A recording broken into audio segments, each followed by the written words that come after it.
Bonjour, bonjour et bienvenue dans cette nouvelle série de vidéos sur les séries de Fourier. Alors on va commencer donc une série de 6 vidéos qui sont, je vous l'accorde, un petit peu abstraites, parfois bien calculatoires et voilà. Alors, avant de toute chose, je vais essayer de vous motiver tout ça et donc je vous incite fortement à aller regarder une vidéo de LJJ sur l'éléphant de Neumann. Je mets le lien là au-dessus et dans la description. Si vous ne l'avez pas vue, elle est fantastique. D'ailleurs, toutes les vidéos de cette chaîne sont fantastiques. Mais celle-là en particulier peut vous montrer l'intérêt qu'on peut avoir à utiliser les séries de Fourier pour résoudre des problèmes assez rigolos. Ok, ceci étant dit, voilà, je vais commencer la première vidéo tout de suite. Donc, qu'est-ce que vous allez voir là-dedans? Je vais vous faire un petit rappel sur ce que c'est qu'une sinusoïde. Je vais vous montrer comment on peut écrire de différentes façons des sommes trigonométriques. Je vais vous en donner la définition, les propriétés de base. On va voir un exemple, la fonction carré, comment on peut l'approximer par une série trigonométrique. Et ensuite, comment trouver les coefficients de la série à partir du résultat. Et je vous donnerai la définition de la série de Fourier d'une fonction périodique. Donc voilà, on verra exactement ce que c'est que la série de Fourier d'une fonction. On fera l'exemple de la fonction carrée. Et si la fonction n'est pas périodique, comment on peut faire? Et ensuite, on verra les différentes questions qui se posent sur les séries de Fourier, questions auxquelles on répondra dans les vidéos suivantes. Ok, allez, allons-y tout de suite. Alors une sinusoïde, normalement, ce que c'est, c'est une courbe comme ça. D'accord, hein, prenez un oscilloscope, c'est ce que ça produit avec un courant alternatif. Donc on peut moduler l'amplitude, par exemple, A. Donc c'est ce qu'il y a en facteur ici, vous voyez, de mon sinus. Le sinus varie entre 1 et moins 1. Donc si je multiplie par A, l'amplitude est entre moins A et A. Alors là, c'est décalé, hein, j'ai mis un plus B. La hauteur, ici, quand le sinus s'annule, c'est la hauteur que ça prend. Donc voilà. Donc modulo ce B, là, ça prend des valeurs entre moins A et A. Ok. Ensuite, il y a une certaine période, là. Hein, c'est la différence des abscisses entre deux points identiques sur la courbe, là où ça recommence exactement pareil. Donc on l'appelle grand T. Et donc il y a un rapport entre ça, évidemment, et grand T, puisque là, qu'est-ce qui se passe? Ça va recommencer pareil quand ça augmente de 2π. Donc quand oméga fois grand T est égal à 2π. Autrement dit, oméga, c'est 2π sur grand T. Voilà la formule qui est là. Et puis le petit décalage, là... Voilà, c'est ce qui fait que la courbe commence pas, s'annule pas en 0, hein, d'accord, c'est le petit décalage. Et donc ça veut dire qu'elle s'annule quand, si je dis qu'elle s'annule en moins d par exemple, ici, ça veut dire que quand t égale moins d, ici ça doit être 0, hein, sinus 0 égale 0. Et donc oméga moins d plus phi égale 0, et donc oméga, ou d égale moins phi sur oméga. Oméga égale moins phi sur d, enfin bref. Voilà les relations qu'on a. Si on remplaçait oméga par 2π sur t, ça fait d égale moins phi t sur 2π. Enfin, voilà les relations qu'on a entre les constantes qu'on a sur le dessin et les paramètres de la formule. Ok? Et donc voilà, une sinusoïde, c'est toutes les fonctions qui peuvent s'écrire comme ça. Bon. Jusque-là, tout va bien. Et donc l'idée, ça va être fondamentalement d'essayer d'approximer des fonctions, n'importe comment, plus ou moins régulières, avec des sommes de sinusoïdes. Ok? Alors, tout d'abord, je vais vous faire remarquer que si j'utilise mes petites formules de trigo, il y a plusieurs façons d'écrire cette formule-là. Par exemple, avec la formule de la somme, vous savez qu'on peut facilement retrouver en prenant partie imaginaire de exponentielle EI oméga plus phi, hein, on trouve que sinus de ça, c'est A cos phi, ça sinus oméga t, plus A sinus phi cos oméga t. Donc si j'appelle petit a cos phi, et puis, petit b a cos phi et petit a sinus phi, j'obtiens A cos oméga t plus B sinus oméga t. Donc vous voyez, une sinusoïde, ça peut se voir aussi comme une espèce de combinaison linéaire d'un cos et d'un sinus. Il n'y a plus besoin d'avoir de décalage ici. D'accord? Une somme de deux, ça revient à peu près au même. Alors pourquoi ça revient au même? Est-ce que vraiment, si je prends toutes ces fonctions-là, j'obtiens toutes celles qui étaient là au début? Alors la réponse est oui. Hein. Si je pars de ça, je veux l'écrire sous cette forme-là. Alors là, c'est un bon exercice déjà. Est-ce que vous êtes capable de faire ça? Est-ce que vous êtes capable de revenir en arrière? De trouver phi, hein, tel que pi grand A, tel que c'est ça. Allez, je vous laisse mettre sur pause, chercher 2 minutes. Hein, c'est pas hyper dur, mais c'est assez formateur comme exercice. Comment vous faites pour regrouper ces deux trucs-là? Bon, alors l'astuce, et c'est pour ça que peut-être que vous avez galéré, c'est de passer par les complexes, c'est ça le plus facile. On n'y pense pas forcément. Hein. Si on pose z égale b plus ai, et j'appelle r le module de z et θ son argument, vous devez savoir que tout nombre complexe z s'écrit r uθ, autrement dit sa partie réelle c'est r cos θ, et sa partie imaginaire c'est r sinus θ. Donc du coup, voilà, je peux écrire a égale r sinus θ et b égale r cos θ. Et quand je remplace là-dedans, du coup j'obtiens exactement la formule qui était là avec θ, et donc j'obtiens que ceci est égal à r sinus oméga t plus θ. Voilà, voilà, voilà. Ok. Voilà, j'attire votre attention sur le fait que l'écriture du début, en fait, elle n'est pas tout à fait unique, parce que, vous voyez, si je change le signe ici, je rajoute un pi, bah, ça fait la même chose. Donc voilà, il y a plusieurs décalages, etc., qui peuvent changer ça, alors que là, a priori, on verra plus tard que si deux fonctions comme ça sont égales, forcément A égale B et oméga égale oméga. Enfin, si ça est égal à A' cos oméga prime t plus B' sinus oméga prime t, alors forcément A égale A prime, B égale B prime et oméga égale oméga prime. Donc c'est plus sympa. Mais enfin bon. Donc voilà, c'est pour ça en fait qu'on va plutôt utiliser cette formule-là que celle-là. Hein. Une dernière version, c'est l'écriture complexe, parce que les séries de Fourier, donc on va surtout utiliser l'écriture réelle, parce que je sais que les gens n'aiment pas trop l'écriture complexe, mais c'est dommage parce que quelque part elle est plus simple. Bon, dans ce cas particulier, comme c'est des sommes de moins l'infini à plus l'infini, il y a une complication aussi, mais voilà, je vais quand même donner la définition, même si je vais plutôt utiliser les coefficients réels, bah, c'est de dire, voilà, d'utiliser la formule de l'air pour écrire le cosinus et le sinus. Du coup, j'obtiens des nombres complexes ici. Et si je regroupe les termes en EI oméga t et les termes en E moins I oméga t, eh bien, j'obtiens que c'est E oméga t facteur de A moins IB sur 2, plus EI moins oméga t facteur de A plus IB sur 2. Autrement dit, bah, je peux l'écrire Z E oméga t plus Z bar E oméga t, où Z, c'est ce nombre complexe-là. Donc voilà une autre écriture complexe hein, de cette chose-là. Alors réciproquement, bon, bah, c'est pas bien dur de voir que si je prends quelque chose qui s'écrit comme ça, alors je vais regrouper, hein, je vais dire que c'est Z plus Z bar, parce que là je remplace par la partie réelle, enfin je remplace ça par cos oméga t plus I sinus oméga t, et ici ça par cos oméga t moins I sinus oméga t, et donc le cos oméga t en facteur, il y a Z plus Z bar, le sinus oméga t en facteur, il y a I Z moins Z bar, et donc bah, ça vous savez que c'est un nombre réel, ça c'est également un nombre réel. D'accord, c'est 2 fois la partie réelle de Z, là c'est 2 fois la partie imaginaire de Z. Et donc je retiens bien une formule comme ça. Donc toutes ces écritures sont équivalentes. Ok? Alors voilà, dans la vraie vie, les phénomènes ondulatoires qu'on rencontre, par exemple si je fais tirer une corde, il y a plusieurs signaux qui vont se superposer d'ailleurs, en fonction de la caisse de résonance, de la guitare, etc., etc., même une corde de piano, etc. C'est pas une note pure. Une note pure, c'est ce que fournit un ordi, c'est une seule fréquence. Quand on parle, il y a plusieurs fréquences. Donc même quand j'ai chanté, en fait, il y en avait plusieurs, même si j'ai essayé de simuler l'ordinateur. Et quand on joue un instrument de musique, un violon, un truc comme ça, pourquoi les notes sont différentes quand on entend un violon, une trompette alors qu'a priori, la fondamentale vibre à la même vitesse, hein, puisque si c'est la même note, c'est la même note, hein, c'est parce que les harmoniques ne sont pas les mêmes. Et les harmoniques, c'est des signaux qui ont des fréquences qui sont multiples de la fréquence principale. Autrement dit, la période est un diviseur. Ça tombe juste, vous voyez, ça se recolle à la fin et à la fin. Et au début, si c'était 0 au début, ça reste 0 là et là.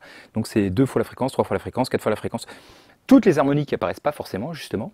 Et la façon dont les harmoniques interviennent plus ou moins fort fait la différence de timbre entre les différents instruments, vous voyez. Et donc, cette idée, voilà, qu'un signal peut se décomposer comme ça, en somme de sinusoïdes, où, de façon naturelle, toutes les fréquences des sinusoïdes sont des multiples les uns des autres. Ok? On pourrait envisager des trucs autres, mais ça ferait peut-être n'importe quoi, etc. Enfin, là, je vous explique pourquoi, en fait, une somme trigonométrique, c'est une somme comme ça, donc de sinusoïdes, mais où à chaque fois, donc là au début, je prends la fréquence principale, d'accord, enfin la pulsation principale, oméga, et après, je vais faire 2 oméga, d'accord. Et voilà. Donc ça veut dire que la période est 2 fois plus courte. Hein. Ensuite, 3 oméga, etc., etc. Je prends que des périodes qui sont des diviseurs de la période principale. Ok. Ou des fréquences qui sont des multiples de la fréquence principale, c'est comme vous voulez. Entières, des multiples entiers. Ok.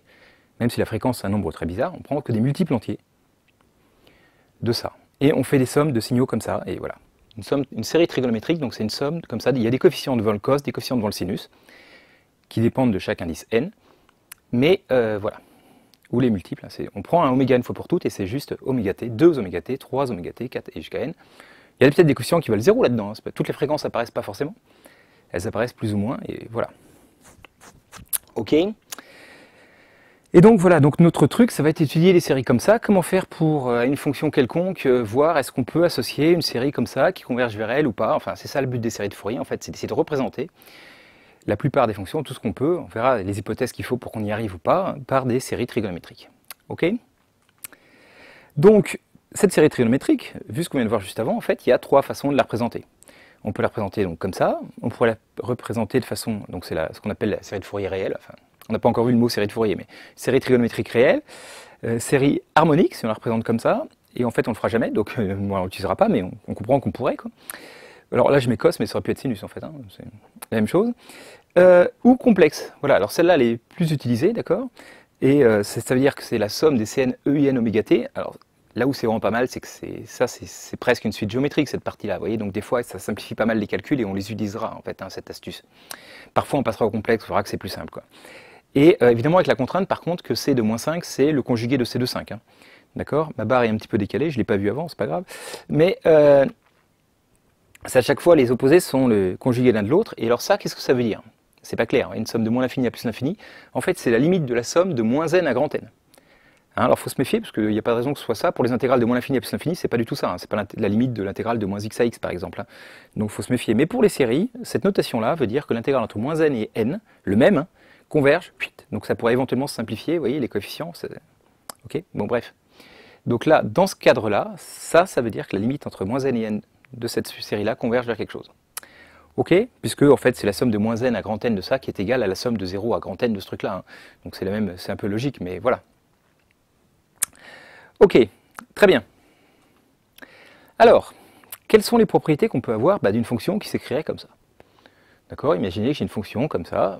Oula, est-ce qu'elle est forcément C infini? Parce que ça c'est C infini, ça c'est C infini, oui. Est-ce qu'elle est forcément continue, etc. Ben en fait, non. Et c'est compliqué comme tout. Alors, en fait, on ne sait rien dire. Enfin, c'est très dur. En fait, si on ne connaît rien sur les coefficients a n et bn, c'est extrêmement difficile de calculer la somme, même de calculer les propriétés de cette fonction, en fait. Donc les séries de Fourier, c'est vraiment plus dur que les séries entières, où on sait que c'est tout le temps c'est infini, etc., etc. Il y a vraiment, vraiment plus de difficultés. Donc pour ça, voilà, je préviens, il faut s'accrocher un petit peu plus. Je vais essayer d'aller lentement, de marquer tous les calculs posément, mais c'est abstrait et c'est balèze, ça c'est clair. Hein.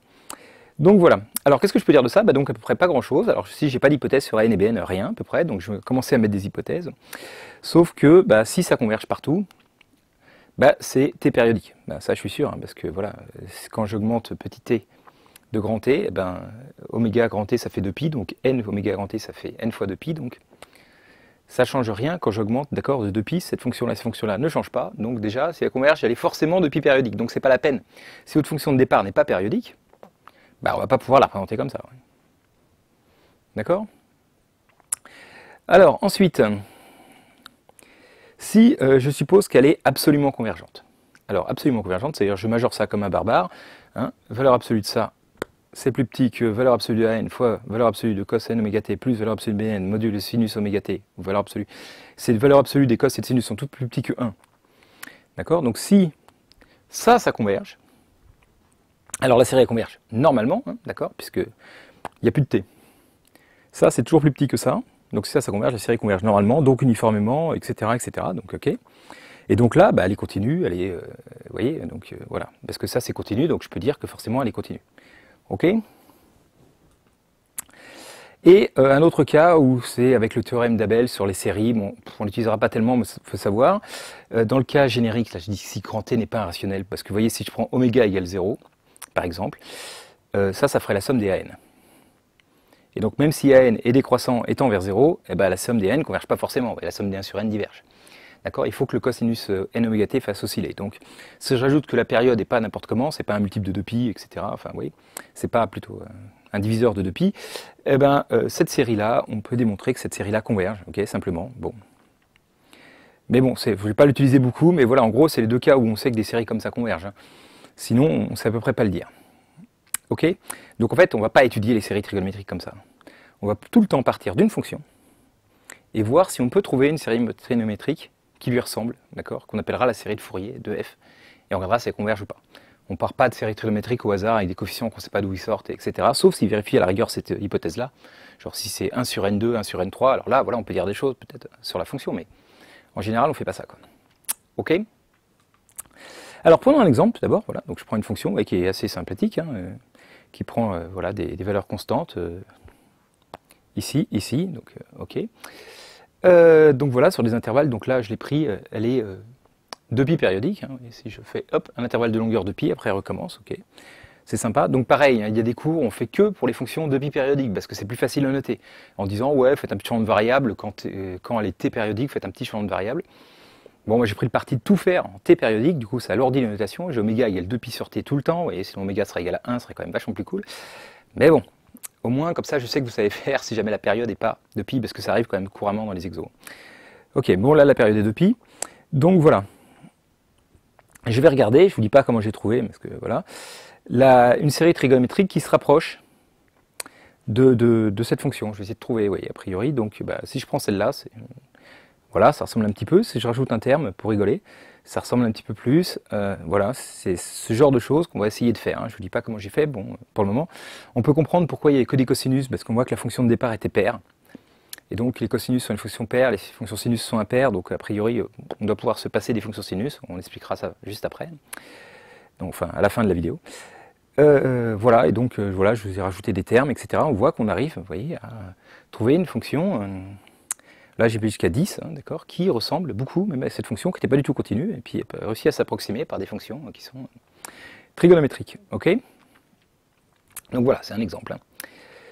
Alors, maintenant, il va falloir, pour justifier ce que j'ai besoin, commencer à faire des calculs un peu pénibles. Alors, déjà, prenez votre temps, essayez de le faire si vous voulez, c'est important de bien comprendre ça. L'intégrale entre 0 et 2π de eikx dx. Alors, qu'est-ce que ça veut dire déjà l'intégrale d'une fonction comme ça, complexe? Alors, ça c'est cos ikx plus i sinus ikx, d'accord? Je vous laisse vérifier à la main que la primitive de cos étant égale à sinus et la primitive de sinus est égale à moins cos, on obtient que la primitive de eikx, c'est eikx sur ik. D'accord? Bon, ça déjà, c'est bien de voir que ça marche. Voilà, c'est bien pratique de comprendre ça. Hein. Ça simplifie bien les calculs. Pour dériver eikx et intégrer eikx, en fait, on s'en moque sur un nombre complexe, on fait exactement comme si c'était un réel, ça marche. Vérifiez-le quand même une bonne fois. Et voilà, donc si k est différent de 0, bah, du coup l'intégrale ei de pi, bah, c'est 1 sur ik. Et 0, 1 sur ik. 1 sur ik moins 1 sur ik, ça fait 0. Bon, ok. Et si jamais k égale 0, c'est le but, bah, c'est l'intégrale de 1 entre 0 et 2pi, donc elle vaut 2pi. Jusque là, bon, ça c'est pas bien dur. Ok. Alors, maintenant, je vais compliquer un petit peu. Je veux regarder cette intégrale-là. L'intégrale entre 0 et 2pi d'exponentielle ein-px plus ein plus px dx. Vous voyez pas à quoi ça va servir, c'est normal, ça va être la magie. Je vais dire, ah, regardez ce qu'on trouve. Mais... Alors, essayez de faire le calcul vous-même, d'accord? De voir qu'est-ce que ça fait. Alors, donc ça fait l'intégrale de ça, d'accord, hein, avec n-p, si k égale n-p, et l'intégrale de ça avec k égale n plus p. Ok? Alors, si n-p n'est pas égal à 0, bah, ça fait 0 cette intégrale-là. Et si n plus p n'est pas égal à 0, alors n et p c'est des entiers. Positifs. Donc n plus p ne fait pas 0. D'accord? Donc cette intégrale-là, elle vaut 0. Ok? Et celle-là, donc elle vaut 1, sauf si n égale p. Donc, ok, donc si n est différent de p, bah, voilà, ça vaut tout le temps 0, parce que celle-là et celle-là valent 0. Alors si n égale p est différent de 0, eh ben, du coup il y a celle-là qui vaut 1 et celle-là vaut toujours 0. Par contre, si n égale p égale 0, c'est le seul cas où celle-là ne vaut pas 0. D'accord? Celle-là, donc, elle vaut 2pi et celle-là, elle vaut 2pi, donc du coup, ça fait 4pi. Ok? Voilà, j'espère que c'est clair, essayez de le refaire, hein, sinon, c'est pas dingue. Alors, très bien, parce que maintenant, regardez bien ce truc-là. Si je le remplace, qu'est-ce que ça fait? Ça fait, il y a ei nx en facteur de ei px plus ei moins px. Ok? Et ça, ei px plus ei moins px, c'est 2 cosinus px. Ok? Et donc il y a ei nx en facteur, ça c'est cosinus nx plus i sinus nx, facteur de ça. Et donc ça vaut ça. Ok? Alors quand elle vaut 0, c'est-à-dire que la partie réelle et la partie imaginaire valent 0. Je peux en déduire, voilà, donc là j'ai développé. Donc je peux en déduire que ce truc-là vaut 0. Quand la somme vaut 0, bah, ce truc-là vaut 0 et ce truc-là vaut 0. Ok? Et donc finalement, ces intégrales-là, donc vu que c'est toujours un nombre complexe déjà, jamais un nombre réel, le résultat, jamais il y a de partie imaginaire. Donc j'en ai déjà que cette intégrale-là est tout le temps nulle. Pour toutes les valeurs de n et de p, celle-là vaut 0. Okay, donc c'était ça où je voulais arriver à la fin. Et alors celle-là, ces deux cos, elles vaut presque tout le temps 0, dès que n est différent de p. D'accord. Après, si n égale p, mais pas 0, bah, ça vaut pi. Okay, puisque c'est 1/2 de l'intégrale de ça. Hein, d'accord. Hein, c'est 2 fois cette intégrale-là égale 2pi, donc cette intégrale-là vaut pi. Et puis, si p égale n égale 0, bah alors ça c'est facile, parce que du coup ça fait l'intégrale de 1 entre 0 et 2pi, pas besoin de faire ça, enfin bref, ça vaut 2pi. Ok, donc voilà. Donc ça c'est important pour la suite. Ok, très bien. Alors ensuite, du coup, si je fais avec le sinus, hein, j'inverse le cos et les sinus, Donc je vous laisse refaire le calcul si vous voulez, mais on trouve la même chose, c'est-à-dire que voilà, ce truc-là, ça fait 0, et ce truc-là, ça fait 0. Ok? Donc j'ai traduit, alors non, j'ai réécrit la même chose, je crois bien. Donc je remplace x par oméga t, ok, j'obtiens exactement la même chose, machin, truc ça, bon, ok. Donc voilà, et par contre, si je fais l'intégrale entre 0 et t, donc un petit changement de variable, en fait, voit que ça fait ça. Et on admettra que c'est la même chose pour sinus n oméga t fois sinus p oméga t, donc voilà, c'est pas bien plus compliqué. Ok, vérifiez le calcul, quand même, c'est important. Voilà, ça fait 0 là au lieu de faire 1, parce que si n égale p égale 0, ben, ça fait l'intégrale de 0 au lieu de faire l'intégrale de 1, donc c'est ça la différence qu'il y a ici. Mais sinon, c'est ça. La morale de l'histoire, vous voyez, c'est que en fait, les fonctions cos n oméga t, cos op oméga t, quelque part, si on connecte le fait que l'intégrale de fg c'est un produit scalaire, ben, ils sont orthogonaux entre eux, c'est une façon de le dire. Pareil, c'est les sinus aussi, et les cosinus et les sinus aussi, d'accord? Sinus fois cos, ça fait toujours 0 là pour le coup. Et donc le seul cas où ça ne fasse pas 0, c'est quand c'est deux trucs identiques, deux cosinus de la même fréquence, c'est la seule façon que l'intégrale ne fasse pas 0. Ok? Auquel cas, votez sur 2. Très bien, allez, donc voilà, vérifiez ces calculs, si vous voulez, c'est un peu pénible, mais c'est utile pour la suite.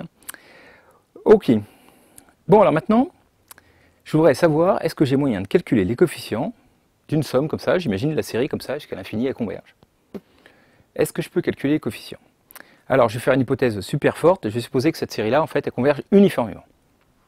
Il n'y a pas de raison que ce soit le cas, mais enfin, sauf si elle converge normalement. Vous voyez, si alpha n c'est 1 sur n2 et bn c'est 1 sur n2 aussi, ou 1 sur n4, ou inversement, bon là voilà. Il y a des cas où je sais qu'elle converge normalement, donc uniformément. Mais supposons qu'elle converge uniformément, juste pour voir. Bon, bah du coup, je peux intervertir le signe intégral, d'accord, avec la somme. C'est une convergence uniforme, vous savez qu'on a le droit de faire l'intégrale avant. D'accord? Et la limite de l'intégrale, c'est l'intégrale de la limite. Donc autrement dit, l'intégrale de s de t, eh bien, c'est la somme des intégrales. Alors j'ai mis le alpha 0 de côté, parce que si n égale 0, ça s'en va. Il reste alpha 0 fois 1, donc l'intégrale entre 0 et t de alpha 0, ok? Et puis j'ai mis le reste, donc la somme des intégrales de cette chose-là. Ok? Bon, jusque-là, ouais, ok, chouette. Mais l'intégrale de ces choses-là, bah, ça fait 0. Ok? Donc finalement, ça fait l'intégrale de ces choses-là. Pourquoi? Parce que je suis entre 0 et t, une cosinus et sinus, les primitifs c'est l'autre, sur une période, l'intégrale vaut 0. Ok, donc il n'y a pas de problème. Même on l'a vu avant, parce qu'en fait c'est comme si je faisais l'intégrale fois cos 0 là. D'accord? Et la cos 0. Donc comme n n'est pas égal à 0, bah, cette intégrale-là fait 0, on l'a déjà vu avant en fait. Ok, donc ça fait cette intégrale-là qui est égale à t fois alpha 0. Autrement dit, je peux trouver le coefficient alpha 0, c'était ça mon but, en fonction de s. Vous voyez? C'est, voilà, si j'ai s de t, la fonction qui est là, et que ça converge uniformément, bah alors le coefficient alpha 0, c'est égal à la valeur moyenne de s sur une période, c'est-à-dire 1 sur t fois l'intégrale entre 0 et t de t dt. Et maintenant, grâce au calcul que j'ai fait avant, on va pouvoir calculer comme ça tous les coefficients, alpha n, en fonction de la somme s, avec un petit coup d'intégrale. Alors regardez bien, si je fais l'intégrale entre 0 et grand t, de ma fonction s fois cos un p oméga t. Je choisis un p quelconque, voilà, et je choisis ça. Du coup, c'est la somme de ces intégrales-là. Et on a vu que cette intégrale-là, eh ben, elle valait tout le temps 0, sauf si p égale n. D'accord? Celle-là, elle vaut tout le temps 0, ça c'est réglé. Et celle-là, sauf si p égale n. Ok? Donc je remplace. Et pour p égale n, elle valait t sur 2. Donc quand n égale p, pour être plus précis, parce que c'est la somme pour n, quand n égale p, ça vaut t sur 2, et partout, sinon ailleurs, ça s'en va. Donc il reste alpha p fois t sur 2. Et donc au joie, je trouve une formule sympathique pour alpha p. Vous voyez, si ma série converge uniformément, forcément le coefficient alpha p, c'était égal à 2 sur t fois l'intégrale de s de t fois cos p oméga t dt. Ouf! Et donc vous faites cadeau de la formule pour bêta, c'est la même chose. Bêta de t, bah, c'est 2 sur t fois l'intégrale entre 0 et t de sinus t de s de t fois sinus de p oméga t. Voilà comment on peut, d'accord, retrouver les coefficients à partir de la somme. Pour les séries entières, le coefficient à n, c'était la dérivée n-ième de la somme divisée par factoriel n, tout ça on savait faire, bah voilà, on sait aussi faire, c'est plus compliqué parce que c'est pas des dérivées, c'est des intégrales, mais si on sait calculer cette intégrale-là, on peut calculer les coefficients de cette série en fonction juste du résultat. Vous voyez. Alors ça va surtout justifier la définition suivante, parce que si je pars d'un résultat, une fonction f, et je veux essayer de l'écrire comme une somme de coefficients de somme trigonométrique, bah, les coefficients que je vais prendre, c'est ça. Vous voyez, parce que si ça marche et que la série converge uniformément vers la fonction de départ, ce serait forcément ça les coefficients. Donc, de manière générale, on définit comme ça la série de fonctions d'une fonction t périodique. Donc voilà, on pose oméga égale 2pi sur grand t, et on appelle coefficient de Fourier de ma fonction de t périodique les nombres an de f égale 2 sur t intégrale entre 0 et t de f de t cos n oméga t, et bn de f égale 2 sur t, somme de 0 à t de f de t sinus n oméga t dt. Ok. Et donc, j'appelle série de Fourier de f, la série trigonométrique dont les coefficients, c'est ça. Hein. Ok, donc celle qui vaut A0 de f sur 2, plus... Oui, alors il y a une petite différence, parce que là j'ai mis 2 sur t, puis rappelez-vous, alpha A0 c'était 1 sur t l'intégrale de f. Donc voilà, il y a un petit souci. Là, si je prends la même notation pour A0, c'est 2 sur t intégrale de f, du coup là je suis obligé de mettre A0 sur 2. Il y a un problème d'une façon ou d'une autre, soit je change la définition de A0 par rapport à la définition de AN, et à ce moment-là c'est bon, enfin, je peux mettre la somme de n égale 0, mais on risque d'oublier, donc je préfère mettre la même définition pour tous les coefficients. Vous voyez, quand t c'est 2pi, par exemple, ça fait 1 sur pi à chaque fois, 1 sur pi, clac. Et du coup, alors là, faut pas se faire avoir, il faut bien se rappeler, ici c'est A0 de f sur 2, ok, plus cette somme-là. Hein, alors pourquoi, voilà, je répète, pour bien comprendre, pourquoi on définit la série de Fourier comme ça, parce que si jamais cette série converge uniformément vers f, alors les coefficients, ils seraient forcément égaux à ça, d'accord? Et donc, voilà, dans le cas général, on prend une fonction f quelconque, alors évidemment, il faut qu'elle soit continue par morceau pour qu'on puisse calculer cette intégrale-là, d'accord? Enfin, il suffit que, en cas général, que cette intégrale-là existe. Je ne vais pas rentrer trop dans les détails, mais en tout cas, si elle est continue par morceau, il n'y a pas de problème.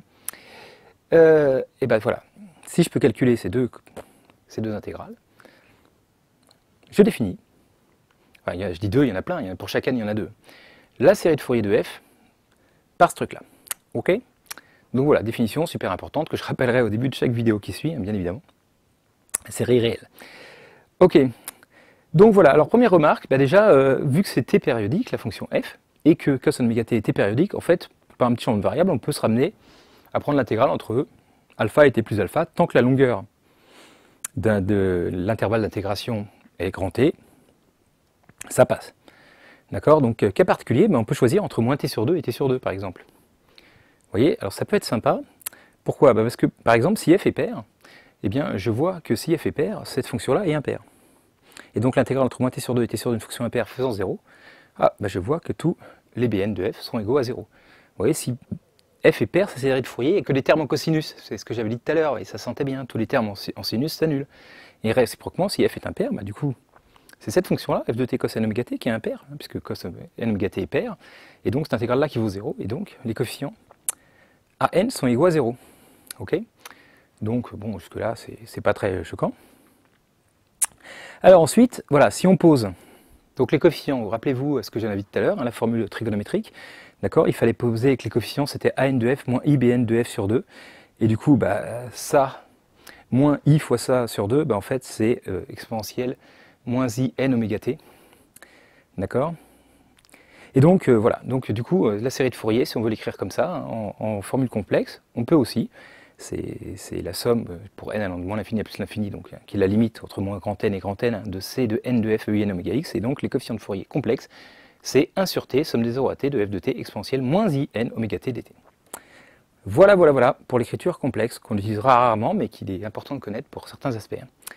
Dans les calculs, parfois, je passerai au complexe, parce que c'est vachement plus simple quand même. Ok. Allez, reprenons le mot de signal carré de l'autre fois, là, d'accord? Alors, disons, si je veux calculer les coefficients de Fourier, parce que comment j'ai fait tout à l'heure pour trouver les approximations, j'ai fait ça, vous voyez. Alors, allons-y. Donc, comment on veut calculer les séries de Fourier de cette fonction, donc qui vaut 1, vous voyez, là, donc là, ça doit être entre moins pi sur 2 et plus pi sur 2, elle vaut 1, et entre pi sur 2 et 3 pi sur 2, elle vaut moins 1, etc., etc. Alors, bon, déjà, les coefficients en sinus, ils valent 0, on l'a vu, de cette fonction-là, parce que c'est impair. Ok, donc il n'y a pas de fonction sinus, maintenant on a compris ça, ok, très bien. Donc maintenant, on va calculer l'intégrale. Alors déjà à 0, ok, ça c'est facile, c'est l'intégrale de f sur une période, entre là et là, divisé par pi, ok, bon, donc ça c'est 0, puisque, regardez, en fait sur une période c'est entre là et là, donc en fait, voilà, au début ça vaut moins 1 sur un truc de taille pi sur 2, ça vaut 1 sur un truc de taille pi, et ça vaut moins 1 sur un truc de taille pi sur 2, si on ajoute les trois parties, ça fait en gros moins 1,5 plus 1, enfin, moins pi sur 2 plus pi, moins pi sur 2, ça fait 0, ok. C'est un site à vérifier que cette intégrale-là Hein, sur une période vaut bien 0. Ou sinon, on peut faire aussi en décalant sur une période comme ça, ouais bien. Ouais. Hein, ça fait moins pi plus pi. Okay. Donc le coefficient 0, ça va. Alors, le coefficient AN de C. Alors, il faut que je prenne une période. Donc là, j'ai pris entre moins pi sur 2 ici et 3 pi sur 2 ici. Pourquoi pas, mais bon, j'aurais pu prendre autre chose. Alors, donc, entre moins pi sur 2 et 3 pi sur 2. Alors, comment ça se passe? Ici, elle vaut moins 1 entre moins pi sur 2 et pi sur 2. Alors non, ici, elle vaut moins 1. Alors attends, je l'ai pris entre... Ah non, je l'ai pris ici, purée. Entre moins pi sur 2, c'est ici, pardon, plus pi sur 2, plus pi, plus 3 pi sur 2. Donc j'ai pris la fonction, l'intégrale, entre ici et ici. Voilà, comme ça c'est plus simple. Donc sur le premier, entre moins pi sur 2 et pi sur 2, elle vaut 1, la fonction, du coup ça fait C de t vaut 1, donc ça fait cos nt. Et après, elle vaut moins 1, donc entre pi sur 2 et 3 pi sur 2. Ok, et donc cette intégrale-là, du coup, vaut moins intégrale de ça. Hein, j'ai fait avec Chal, j'ai coupé cette intégrale-là en deux parties, entre moins pi sur 2 et pi sur 2, puis entre pi sur 2 et 3 pi sur 2. Voilà, cette partie-là, sur cette partie-là, elle vaut 1, sur cette partie-là, elle vaut moins 1. Ok, et donc c'est ces intégrales-là, donc maintenant c'est pas dur, parce que la primitive de cos nt, vous savez bien que c'est sinus nt sur n. Et donc on remplace ça par les valeurs qui sont là. Alors, il y a des calculs un petit peu pénibles encore maintenant. Alors voilà, ce que sinus n pi sur 2. Alors si n est pair, okay, ça fait sinus un multiple de pi, ça fait 0. Là et là, tout ça, donc si n est pair, ça n'a pas de problème. Ça fait 0. Si n est impair, alors c'est plus pénible. Ouais, là, en plus, j'ai écrit comme ça. Sinus de 2n plus 1 pi, je vous laisse vérifier que ça fait moins 1 puissance n. Pi sur 2. 2n plus 1 pi sur 2. Un nombre impair de fois pi sur 2. Ça fait moins 1 puissance n. Oui. Donc, du coup, ça fait moins 1 puissance n moins 1 sur 2 si je prends n au début. Vous voyez, quand je passe de 2n plus 1 à n, eh ben, je fais 2n plus 1 moins 1 divisé par 2. Donc là, j'étais à n au début. Donc je fais n moins 1 divisé par 2. Donc ça fait moins 1 puissance ça. C'est voilà, la même chose, c'est la même valeur en moins pi sur 2, d'accord? Parce que normalement, il y a moins, mais comme c'est impair, ben, ça fait plus, donc ça fait 2 fois le truc. Et puis pareil ici, donc ça fait 4 fois le truc, ok? 4 fois moins 1 puissance n moins 1 sur 2 sur n. Vérifiez le calcul à la main si vous voulez, prenez les détails, hein, si ça vous choque. Mais... Voilà les coefficients. Autrement dit, la série de Fourier, en fait, c'est celle que j'avais annoncée tout à l'heure. Hein. Voilà, les premiers coefficients que j'avais pris, hein, c'était ça, hein, jusqu'à 10, pour trouver la... On peut revérifier si vous voulez, mais c'était bien ça. Ok. Alors, maintenant, si f n'est pas périodique. Donc prenons, voilà, j'ai une fonction comme ça, entre 0 et 2, exponentielle de x sur 2. Là. Hop. Bah, du coup, je ne vais pas faire de série de Fourier. Je dis, si une fonction est égale à une série de Fourier, elle est forcément périodique. Okay. Alors, astuce, alors si elle est définie sur R, effectivement, je ne vais pas rien pouvoir faire. Mais si elle est définie comme ça, grosse astuce, je vais calculer la série de Fourier d'une fonction qui est périodique et qui coïncide avec ça sur 0,2. Bah, c'est pas dur à faire. Hein. Ah, bah voilà, j'appelle G cette fonction-là. Elle est égale à f sur 0,2. Et donc, si la série de Fourier de G converge vers G, bah, du coup, elle convergera vers f sur 0,2, vous voyez. Astuce. Donc, c'est pas très dur, si une fonction est définie sur un intervalle AB, bah, de se ramener à une fonction périodique. Okay, et du coup, elle est pas forcément de pi périodique, c'est pour ça que j'ai mis t périodique, comme ça on n'est pas embêté. Ok. Et donc voilà, alors maintenant, bah, on peut calculer les coefficients Fourier de G, hein, donc par définition, bah, ça va être l'intégrale entre 0 et 2, parce qu'une période c'est entre 0 et 2, d'accord, de ça. Donc 2 sur t, bah, période étant égale à 2, 2 sur t ça fait 1, donc il n'y en a pas. Okay, et puis Bn de f c'est ça. Donc la même chose. Alors allons-y, voilà pour faire tous les calculs d'un coup, j'ai dit que des fois les complexes c'était plus simple, vous voyez, du coup si je veux faire ça plus i fois ça, bah là c'est vraiment fastoche, parce que du coup comme ça fait EINP, ça me fait une petite primitive, même si c'est un nombre complexe, on a déjà vu, je vous ai déjà dit que c'était la même chose qu'en réel hein, pour la primitive. Du coup, bah, c'est la primitive, c'est exponentielle de ça fois ça divisé par le coefficient, là, UNP plus 1,5. Quand on remplace t par 2 et t par 0, bon, voilà, on fait le petit calcul, et on trouve que ça fait E-1 sur cette valeur qui est là en bas, hein, ok. Donc, me dire, ok, mais alors comment je trouve AN et BN avec ça? Bon, bah, je peux calculer la partie réelle, la partie imaginaire de ça, vous savez, on multiplie par la partie conjuguée qui est en bas. Hein. Du coup, en bas, on obtient le module N2, P2 plus 1 quart. Et donc là, en haut, j'ai E-1 fois le conjugué de ce truc-là, c'est-à-dire 1 demi moins INP. Ok, et puis maintenant, bah, voilà, je développe tranquillement, et puis je trouve que AN, c'est donc égal à 2 fois ça, 2 fois E-1 sur 4 N2, P2. Alors j'ai tout multiplié par 4 en haut et en bas pour enlever ce 1 quart et ce 1 demi, hein, d'accord. Donc du coup, voilà, ça fait 1 plus 4 fois ça sur 2 fois moins 1, 2. Et puis, la même façon, ici, je tout multiplie par 4, donc ça fait, voilà, moins 4 NP sur la même chose. Voilà les coefficients, comme on fait hein, pour trouver les coefficients de Fourier de la fonction. Ok. Après, je ne sais pas si la série de Fourier, donc maintenant qu'on la connaît, on a connu les coefficients, converge vers exponentielle t sur 2. On n'a pas encore les théorèmes, mais voilà comment on fait pour calculer en pratique des coefficients de Fourier. Ok. Donc voilà, alors autre astuce, pour la même fonction du départ, là je me dis mais attends, tiens mais j'aurais pu la prendre paire en fait. Ouais. Hop, hop, j'aurais pu la prendre comme ça, cloc, cloc, hein. Si je pose h de x égale f de x pour x entre moins 2 et 0, et après je recopie, j'obtiens une fonction, à cette fois, attention, qui est 4 périodique, donc les coefficients de Fourier ne seront vraiment pas les mêmes, hein, ce ne sera pas les mêmes intégrales à faire, etc. Mais elle est paire. Du coup, je vais trouver une fonction, si ça converge, et on verra que c'est le cas en l'occurrence, hein, mais une série de Fourier qui fait que de cosinus et qui converge vers f. Autrement dit, voilà, on va trouver une série de Fourier, une série de trigonométrie qui est que des cosinus converge vers f. Vous voyez, on peut toujours faire ça. Enfin, toujours, oui. Une fonction continue sur un intervalle, on peut trouver. Donc, c'est juste pour vous dire qu'il n'y a pas l'unicité de la série de trigonométrie qui peut converger vers f.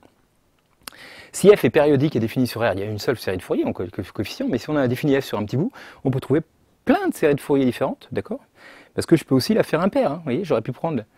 donc j'obtiens le développement en cosinus, mais si j'avais posé h de x égale moins f de moins x, d'accord? Donc là, elle ne serait pas continue, donc il y a des propriétés en moins, hein, on verra plus tard, mais en tout cas, j'aurais un truc qui... un développement, si ça converge, un développement de la fonction en sinus. Ok? Donc voilà, c'est ce que je voulais vous dire, parce qu'il y a toujours des courants qui disent oui, il y a une fonction, il y a une seule façon de la décomposer. Alors non, il y a plein de façons de l'écrire en somme de série trigonométrique. C'est aussi une difficulté par rapport aux séries entières, c'est qu'il n'y a pas une seule façon de le faire. D'accord? Donc voilà. Alors les questions qui se posent maintenant, donc, dont le but des vidéos suivantes, ça va être de répondre à toutes ces questions. Je prends une application T périodique, continue par morceau pour pouvoir calculer les coefficients de Fourier, hein, parce que voilà. Sinon, en tout cas, dans le cas le plus général, il faut que l'intégrale de f cos soit calculable. D'accord? Donc voilà. Donc par exemple, fonction L1 sur, voilà, sur AB, ça marche aussi. Mais enfin bon, je ne vais pas trop rentrer dans les détails. C'est déjà assez compliqué comme ça. Donc par exemple, continue par morceau. Eh ben, j'appelle Sn cette somme-là, la somme partielle de ces séries de Fourier, d'accord? Et la question, c'est est-ce que cette somme-là, cette série de fonctions, là, va converger vers quelque chose? Et est-ce qu'elle va converger vers f, etc. Donc, à quelles conditions est-ce que cette série déjà converge? Simplement déjà, hein, pour x fixé, quelles conditions est-ce que ça converge? Ok. À quelles conditions est-ce que ça converge vers f? Ok. Et ensuite, quelle est cette sorte de convergence? D'accord, on verra qu'il y a plein de sortes de convergences. Hein. Est-ce que ça peut être une convergence simple? Est-ce que ça peut être une convergence uniforme? Une convergence normale vers f? Une autre? Alors on verra que oui, il y a convergence au sens de Césaro, convergence en moyenne quadratique. Ouh là là là là là là. C'est pour ça qu'on va en chier un petit peu, je vous dis. Ça va être velu, mais on verra que voilà, sous certaines hypothèses, il y a même d'autres formes de convergence que les convergences simples et uniformes. Bref. Et donc voilà, eh bien, je vous remercie d'avoir suivi cette première vidéo, j'espère qu'elle vous aura donné envie de voir la suite, et puis je vous dis à bientôt.